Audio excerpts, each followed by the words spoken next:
comme une injonction du ciel, comme un ordre de Dieu dont on ignorait la teneur.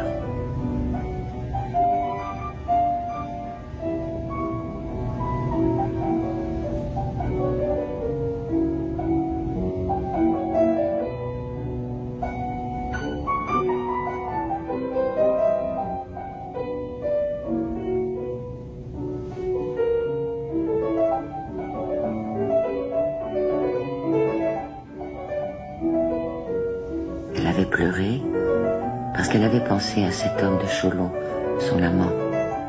Et elle n'avait pas été sûre tout à coup de ne pas l'avoir aimé, d'un amour qu'elle n'avait pas vu, parce qu'il s'était perdu dans l'histoire comme l'eau dans le sable, et qu'elle le retrouvait seulement maintenant, à cet instant de la musique jetée à travers la mer.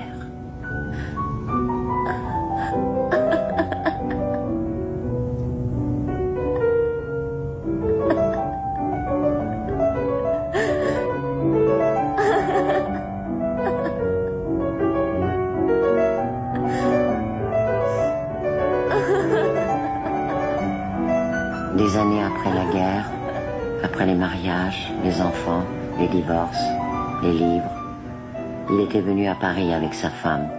Il lui avait téléphoné. Il était intimidé. Sa voix tremblait. Avec le tremblement, elle avait retrouvé l'accent de la Chine. Il savait qu'elle avait commencé à écrire des livres. Il avait aussi appris la mort du petit frère. Il avait été triste pour elle. Et puis, il n'avait plus su quoi lui dire. Et puis, il le lui avait dit.